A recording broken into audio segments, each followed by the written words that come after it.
Are high insurance rates dragging you down? Call Randy King at 817-226-5464.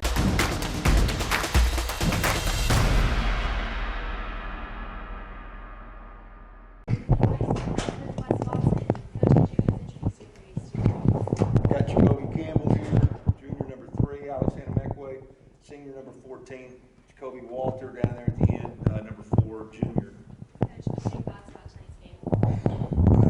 Well, yeah, I've been coming down to these things for a long time. I've probably been to about 25 of them, and my first thought was, it's an instant classic. I remember the games back in the Irwin Center, last possession of the game, and everybody's up on their feet, and you got that multiple times tonight because the game kept getting pushed into overtime. And just an unbelievable game with two really, really good teams. And we knew going in that we were going to have to give it everything we had to beat these guys.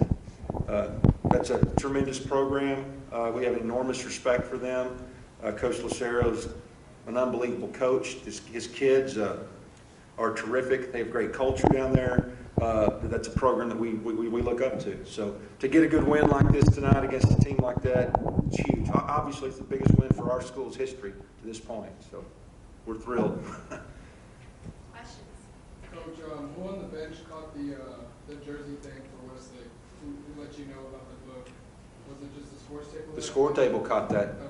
Yeah, that was, and that's just, a lot of people say that we got lucky on that. We did get lucky on that. There's no doubt about it. I mean, that's not something that normally happens, and I hate that for them. But I told a lot of their kids, at the end of the game, it's unfortunate that any team had to lose this game, because I just thought both teams they left their hearts out there on the floor tonight, left their guts out there on the floor tonight. It's a shame anyone had to lose, but we're thrilled that it was us on the winning, and we're thrilled to be in this part of the press conference, that's for sure.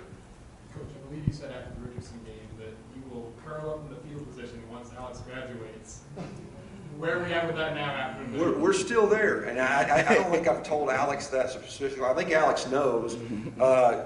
Yeah, folks, Alex and I go way, way back, and I'm going to try not to get emotional here. When he was a fifth grader, his dad had me start working him out a little bit, so I got to work him out in fifth or sixth grade a little bit before he entered middle school, and I could tell then he was going to be a really, really good player and play college basketball one day, and I think SMU is getting an absolute steal.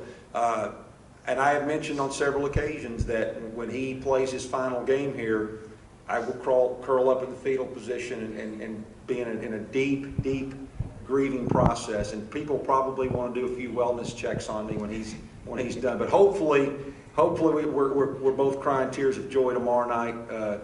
Whoever comes out of this semifinal game between Atascocita and Duncanville is going to be really, really good, and we're looking forward to that. Alex, what did you see on the steal? Kind of take me through what you saw. Well, I kind of took the ball, and then I wasn't looking at the clock, to be honest. I just ran and dunked it as fast as I could. It's a good play.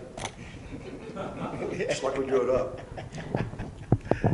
Alex, you got a tip on the play before that too. Did you kind of see something on that play that clued you in if there might be an opening there? Well, really, I mean, with gambling, you gotta know if you can get it, and I felt like I could get it, so I didn't hesitate. I just went. Coach, you guys have been kind of gauntlet in the playoffs. Richardson to Dyer to Marvin now to Westlake. What have all these people done to kind of prepare you week after week to where you are now? I think you just now said it. It's prepared us for this. We've had some games where, we were down. The Richardson game, we were down 10 in the first half. We called a timeout. We just talked and said, hey, settle down. We're good. We're good. We just got to string some good offensive possessions together here. Don't panic. We went on I think a 7-0 run before the half in that game and get it to 3.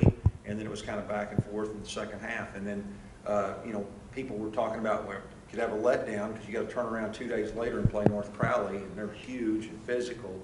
But our guys rose up to that challenge. We've been talking about this for a long, long time. We believe that we have a legitimate shot to win the state championship, but we know it's not going to be easy. And that's one of the things we talked about at halftime of the South Grand Prairie game in the second round. we go up 11, they go on an 8-0 run to finish out the first half, and I didn't really like our body language at halftime, and we talked about that. I'm like, fellas, you know, did you guys think this was going to be easy? It's not. None of these games are going to be easy. All of these teams are good at this point, and every team we've had to beat to get here is a really, really good program. I mean, a lot of those teams have been down here before. You know, tremendously good coaches. So I think it's really helped us. It's really prepared us to be in these types of games and to be able to win close games. Jacoby, you went 50% today from the game, and you had 2 hard defensive matchups. Talk about what it means for your coaches and your teammates to believe in you and for you to perform on this stage. Ever since I was a freshman, you know, Coach Watson and the coaching staff just welcomed me, and I felt comfortable. And I feel like with any athlete, if you feel comfortable, you're going to play your best.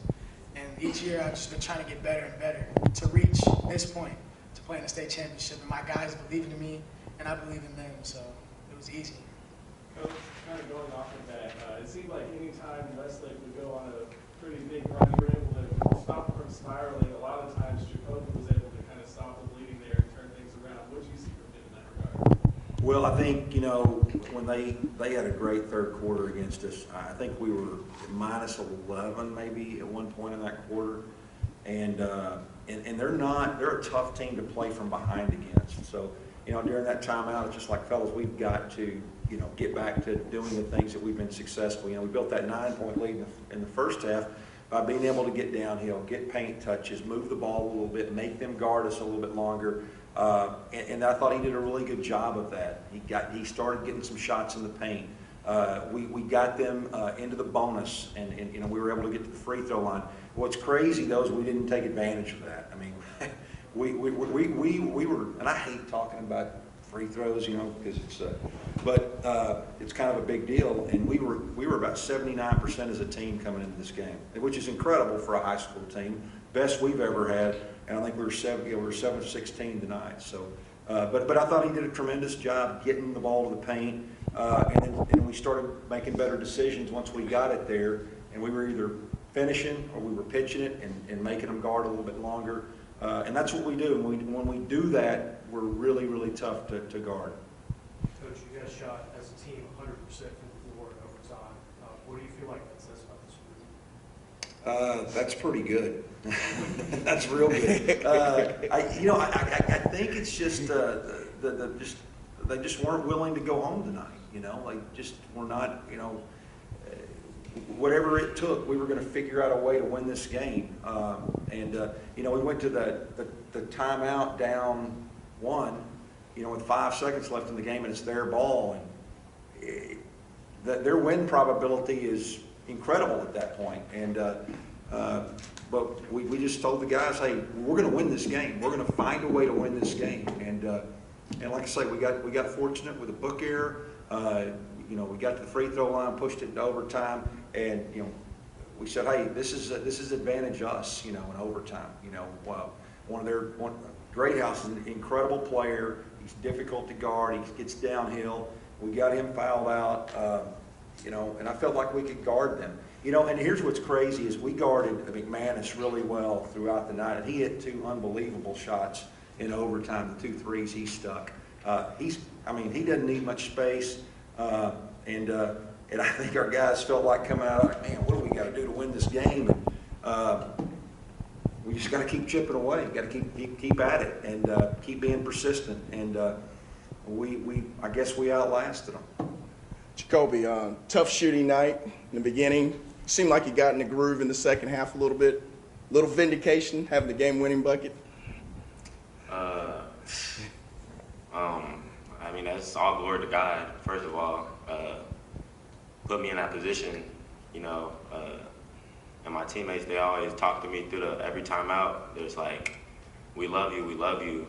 They don't want to see you in overtime. They want to see you next quarter.